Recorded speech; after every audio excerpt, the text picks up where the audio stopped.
A guerra entre Irã, Estados Unidos e Israel começou na manhã de sábado, dia 28, quando forças norte-americanas e israelenses lançaram uma ofensiva aérea contra o território iraniano. As primeiras explosões foram registradas em Teherã e em várias outras cidades do país. Os ataques atingiram alvos militares e estruturas estratégicas. Entre as vítimas está o líder supremo do Irã, Ali Khamenei, além de integrantes do alto escalão das Forças Armadas e do governo. Segundo o Crescente Vermelho do Irã, quase 800 pessoas morreram desde o início da ofensiva. Horas após os bombardeios, o governo iraniano anunciou retaliação. Mísseis foram lançados contra Israel e contra bases militares dos Estados Unidos no Catar, Bahrein, Kuwait, Jordânia e Emirados Árabes Unidos. A Guarda Revolucionária Islâmica informou ter atingido instalações militares e governamentais israelenses. No mesmo dia, os Estados Unidos confirmaram que a ofensiva faz parte da Operação Fúria Épica. O presidente Donald Trump declarou que o objetivo é impedir que o Irã desenvolva armas nucleares e destruir sua estrutura de mísseis. O primeiro-ministro Benjamin Netanyahu afirmou que a ação busca eliminar a ameaça representada pelo programa iraniano. Teherã nega finalidade militar em suas atividades nucleares. Nos dias seguintes, a troca de ataques continuou de forma diária, ampliando o conflito para diferentes pontos da região. Em meio à escalada, o Irã anunciou o fechamento do Estreito de Hormuz, rota estratégica por onde passa cerca de 1/5 do petróleo consumido globalmente. A medida elevou a tensão nos mercados internacionais. O confronto acontece após semanas de negociações sem avanço entre Washington e Teherã. Trump afirma que há interesse em diálogo, mas as autoridades iranianas descartaram negociações neste momento. A guerra entre os três países segue com ataques e retaliações, ampliando a instabilidade no Oriente Médio. E para a gente conseguir avaliar até onde vai esse conflito, a gente tem que entender, em primeiro lugar, qual que é a natureza dele e qual que é o comportamento de cada uma das partes em relação a essa guerra. Porque o que acontece muitas vezes é que conflitos militares, eles são marcados não apenas pelas diferenças de capacidades de lado a lado, que é normalmente o que a gente costuma estudar, ver qual dos lados é mais forte. Mas esse fator, por mais que seja relevante, ele não é o único fator relevante. Importa também qual que é a determinação de cada uma das partes para guerrear essa guerra.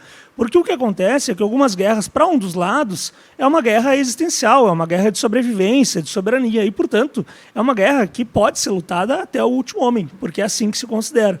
Perigoso isso, né? Muito perigoso. E, ao mesmo tempo, por outro lado, talvez essa guerra não tenha essa natureza. Talvez seja uma guerra de escolha, uma guerra de decisão, uma guerra cujos custos, se grandes demais, podem fazer com que a parte acabe saindo, optando por uma saída desse conflito. Eu trago aqui como exemplo a Guerra do Vietnã. A Guerra do Vietnã, pelo lado dos vietnamitas, era uma guerra de existência, de sobrevivência. Por isso, eles aceitavam incorrer em custos altíssimos para vencer os estadunidenses naquele conflito. Por outro lado, da parte dos Estados Unidos, essa guerra não tinha a mesma dimensão, tanto que em determinado momento a própria população começou a pressionar pelo fim daquela guerra, porque a boa parte da população começou a ver que não valia a pena tantos soldados morrendo por um conflito no outro lado do mundo, que não estava colocando em risco a soberania dos Estados Unidos. Esse é o risco, então, que nós estejamos vendo agora. Essa guerra para o Irã é uma guerra existencial, é uma guerra de sobrevivência, de soberania. Mas para os Estados Unidos não é. Pelo contrário, é uma guerra bastante impopular nos Estados Unidos. Pesquisas de opinião mostraram que antes da guerra apenas 1/5 da população apoiava uma intervenção militar contra o Irã. Um número que é significativo porque é menor até mesmo do que a população que é mais apoiadora fanática de Donald Trump, que em geral é 1/3 do eleitorado estadunidense. Então, por conta disso, qual que é a estratégia do Irã? É ir aumentando os custos dessa guerra em termos militares, políticos e, sobretudo, econômicos, para que a população dos Estados Unidos acabe se revoltando contra essa guerra. O cálculo do Irã é esse. Para eles, essa guerra é existencial. Então, a sua população vai ter que aceitar um custo maior. Que custo esse talvez não esteja à disposição da população nos Estados Unidos.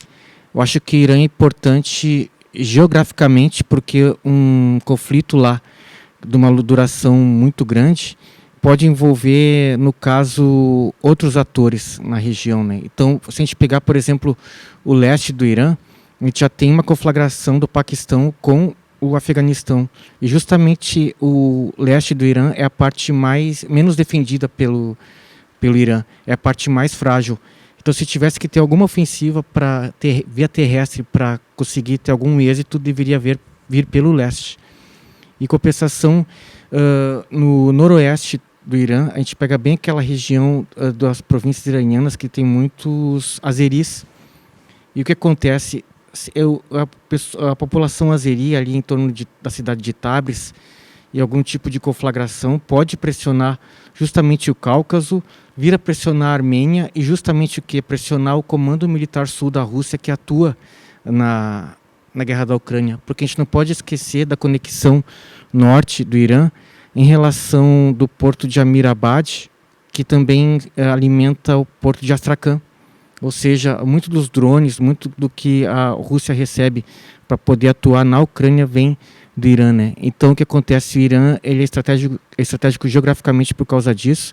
Não esquecendo também que o Iêmen é um aliado, os rebeldes do Iêmen do Ansarullah são aliados do Irã e podem tomar ações para justamente fechar o sul do Mar Vermelho e justamente inviabilizar o canal de Suez.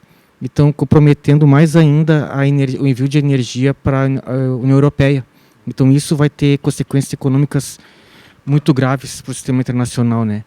E daí, historicamente, também acho que o Irã é importante, porque o Irã ele é, no caso, um dos primeiros estados indo-europeus, né?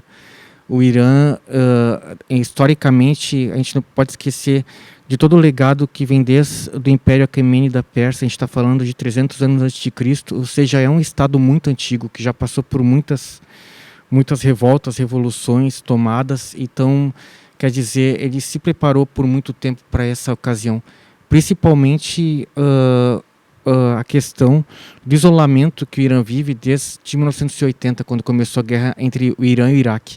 Não dá para esquecer que o Irã, mesmo isolado, ele conseguiu deter os iraquianos, que tinham um exército enorme de praticamente 1 milhão de soldados. Ele conseguiu retomar as áreas que o Saddam tinha atacado e ele isoladamente consegue resistir, montou toda uma resistência com base na assimetria para responder à alta tecnologia.